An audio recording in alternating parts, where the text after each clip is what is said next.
وانتهي إسلا أفريقيا أيرو تشوجنا عيل كي بورنيد وحي هلسكو هاي سبلا ليها أفريقيا سيدا أي شيكته هي عافيمات كأدون WHO وحنا سادالين يعني إن سنة كأساس عدا وطمات قار أفريقيا كويا لا إن شنتي قف بدون نقطة دون قف برور لفريستا وأدي باتكو كنتو عيل كحداف كهاي الله الشيء إنه يهي نظام خلين كرتشير كاجي عافيمات كاجا يسقو هرسيدي كرا إن عذرك معانك هو كانسر كا أما وضح حنوكو لكن وحابة شراء نك كله gabdho Soomaaliyeed oo qaarkood ay rabaan in buurnaadaan oo ay caylaan oo si khalad u isticmaalay dawooyinka farsamada laga qaato ee waxyaabaha kale loo isticmaalo iyagoo gelinaya caafimaadkooda halis si ay u naaxaan Bushra Nuur Maxamed ayaa inoo diyaarisay warbixinta soo jeedinaysa inaan xakameeyno miisaankeena waa muhiim si aan iskaga ilaalinno xanuunada halista ah waa farinta khubarada caafimaadka adduunka oo dhan laakiin Soomaaliya haweenka qaar ayaa u arka miisaanka xadaafka ah mid wanaagsan waxaan jeclahay cayilka dadkana isku choice maahan ani choice-kayga waxa waaye cayilka qof walba wuxuu jecel yahay marka ani choice-kayga waxa waaye cayilka inaan ku caylaan u cunay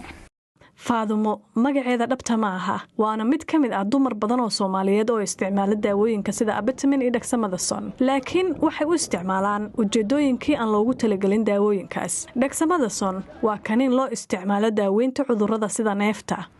abtaminna waa sharoobo cuntada furta laakiin gabdhahani si qaldan ayay u isticmaalaan si ay miisaan xadaaf ah u saarto Maryamo waxay isticmaashay labada daawo isbitaal ayaana la dhigay muddo 3 toddobaad oo kaliya ay daawooyinkan isticmaalaysay waxaana ku korodhay miisaankeeda 12 kiilo laakiin cayilkii ay rajaynaysay ma aysan helin markii ugu dambeysay in xadintii zaidka ay processka yani igu furay stresska waxay in saxaradeeda dhiig soo raacdo maadaama caloosheeda taagnayd waxbana aysan ka iimaanaynin marka dhakhtarka aan u tagay uu iga qaaday saxaro wuxuu ku kalsoonaan waayay inuu go'aan ka qaato yani jawaabta ay soo saarday stoolkayga kadib wuxuu ii diray inuu i geliyo tuubo calooshayda ilaa ay tuubada la gelinayo si ay u soo ogaato meesha effectiga ku jiro kadib markii tuubada la geliyay waxay sheegtay in yani